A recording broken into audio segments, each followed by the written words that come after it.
A lot of people come to me saying, I've been in therapy before, but it never really worked, Julie.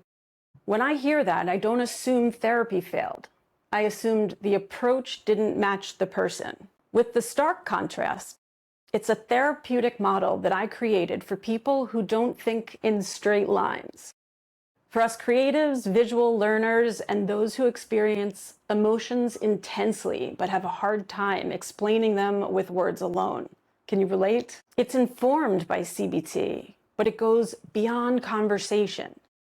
We work with contrast, how thoughts collide with feelings, how past experiences shape the present, how logic and creativity can exist side by side.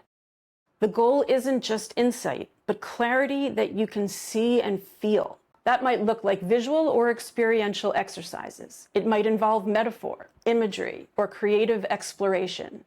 And at times it's structured, it's focused, and it's very direct.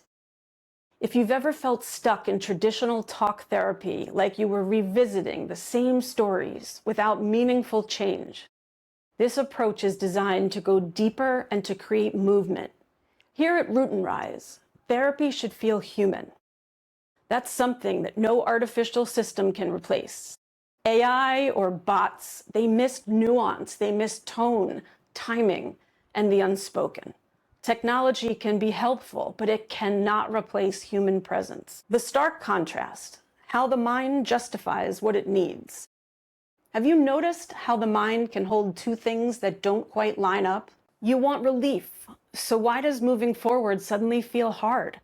This isn't inconsistency, it's context. The human mind is exceptionally skilled at justifying whatever feels most protective in a given moment.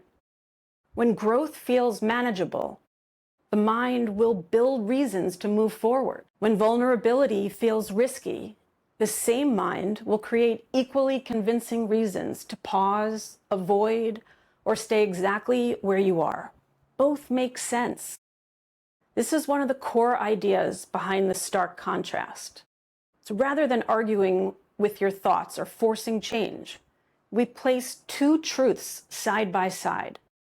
The part of you that wants movement and the part of you that wants safety. So instead of asking, why am I like this?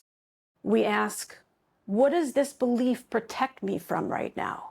That is so critical. What would it cost me if I didn't believe it? Who does this make sense for? The present version of me or the older one? I want to tell you how this shows up in trauma, perfectionism, and avoidance. In trauma work, you may know you're safe now and still feel your body react as if you aren't. The mind justifies hypervigilance, emotional distance, or control, not because you're broken, but because those strategies once kept you alive. Therapy isn't about taking those things away from you. It's about helping your nervous system learn when they're no longer required. In perfectionism, you may value rest, balance, and self-compassion, yet still push yourself relentlessly. Perfectionism isn't a contradiction of your values, it's a negotiation with fear. The mind justifies overfunctioning when it believes that safety, worth, or belonging depend on performance. With regard to avoidance, you may want to change deeply, yet still feel unable to take that next step. Avoidance is rarely about laziness or lack of insight. It's often the mind saying, this feels too much right now. Therapy helps clarify whether that message belongs to the present moment or the past one. So instead of trying to override your thoughts, the stark contrast invites curiosity. If this belief makes sense, what is it responding to? What does it help me avoid feeling, remembering, or risking?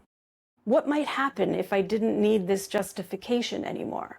When clients begin to see these contrasts, rather than judge them, real movement becomes possible, because therapy isn't about forcing yourself to change.